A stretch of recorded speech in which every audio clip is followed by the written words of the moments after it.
Hello guys, welcome back to my channel. আজ Saturday, আজ আমার অফ ডে রেখেছিলাম।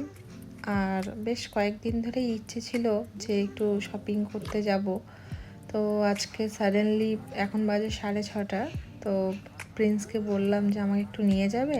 তো ও বললো ঠিক আছে, তাহলে তুমি তোমার মতো রেডি হয়ে থাকো, আমি আসছি। তো আমরা দুজনেই রেডি হয়ে এখন বেরিয়ে পড়েছি।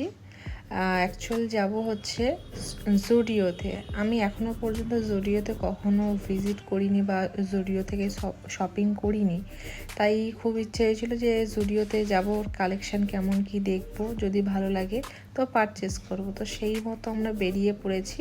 তো জুডিওতে দেখো আমরা চলেও এসেছি, দুজনে একসাথে জুডিওতে ঢুকে পড়লাম। আমরা ঢোকার পর আমি একটু ভিডিও করছিলাম, করতে করতে ও লজ্জায় আমার থেকে সরে চলে গেছে। তো আমরা তারপরে কালেকশানের দিকে এগিয়ে গিয়েছিলাম। তো কালেকশানগুলো মোটামুটি খারাপ ছিল না, ভালোই ছিল, যার যেমন টেস্ট বুঝতেই পারছো। তো সেই ওয়াইজ তো আমি ভেবেছিলাম যে একটু, আমি তো অলওয়েজ কুর্তি পরি, ভেবেছিলাম একটু ওয়েস্টার্ন লুকের দিকে নেব। কিন্তু ওখানে গিয়ে দেখলাম যে ওয়েস্টার্ন ড্রেসগুলো যেগুলো রয়েছে খুবই শর্ট, তো এত শর্ট আমি পরি না, যার জন্য আমি আমার ডিসাইডটাকে ক্যান্সেল করে আমি কুর্তির দিকে চলে গিয়েছিলাম। তারপরে কুর্তির কালেকশানের দিকে চলে গিয়েছিলাম। এখানে কুর্তির কালেকশানগুলো বেশ ভালোই ছিল, যার যেমন টেস্ট আর কি। তো আমি সারা জুডিওটা ঘুরে বেরিয়েছি, আমার মনের মতো ভালোই লাগছিল না। তো প্রিন্স বলল আমাকে যে তুমি যদি মনে করো যে তোমার একান্তই ভালো লাগছে না, তাহলে যে তোমাকে নিতে হবে এরকম কোনো বাধ্যতামূলক নেই। তখন আমি ওকে বলছিলাম না, আমি এসছি যখন আমি একটা হলেও পারচেস করব। তো সেই অ্যাকর্ডিং আমি কুর্তির কালেকশানটা আবার রিপিট করতে গিয়েছিলাম। তো তখন দেখছিলাম যে একটা কুর্তি বেশ আমার ভালো লেগেছে।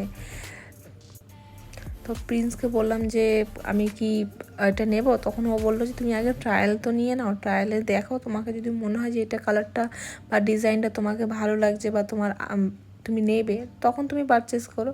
তো সেই অ্যাকর্ডিং আমি এই কুর্তিটা ট্রায়ালের জন্য নিয়ে নিয়েছিলাম। আরও সাইডে আরও কুর্তি ছিল, সেই কুর্তিগুলোও আমি এক এক করে নিয়ে, মোট 3টে কুর্তি আমি ট্রায়ালের জন্য নিয়ে গিয়েছিলাম।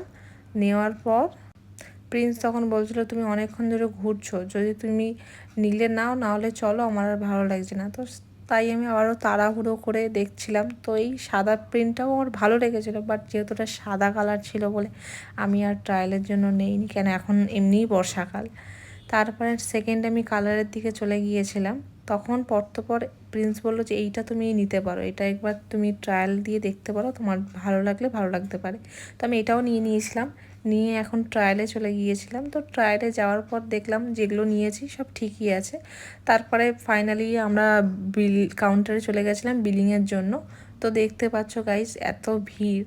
তো আমাদের ফাইনালি কমপ্লিট হয়ে গেছে বিল পে করা, আর শপিংও কমপ্লিট। এবার দুজনে আস্তে আস্তে বাড়ির দিকে রওনা দিলাম। আর আজ আমরা গিয়েছিলাম চীনা পার্কের জুডিও। তো তোমরা কে কে চীনা পার্কের জুডিওতে ভিজিট করেছো অবশ্যই আমাকে কমেন্ট বক্সে কমেন্ট করো। আর দেখো গাইস, আমার যেগুলো আমি পারচেস করেছি সেইগুলো তোমাদের সঙ্গে ফাইনালি একটু শেয়ার করে নেই।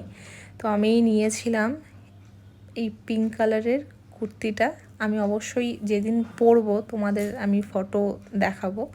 তো এই পিঙ্ক কালারের কুর্তিটা আমি নিয়ে নিয়েছিলাম। সেকেন্ড এই কালারটা নিয়েছিলাম, এই কালারটা আমি এখনও পর্যন্ত কখনো পরিনি, জানি না কেমন লাগবে।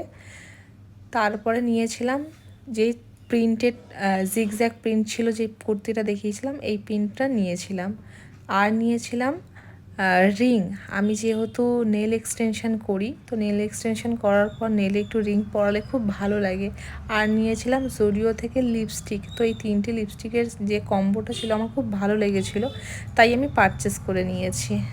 জানি না আমার ভিডিও তোমাদের কেমন লাগছে, যদি ভালো লাগে অবশ্যই সাবস্ক্রাইব করার পাশে থেকো। Tata, by.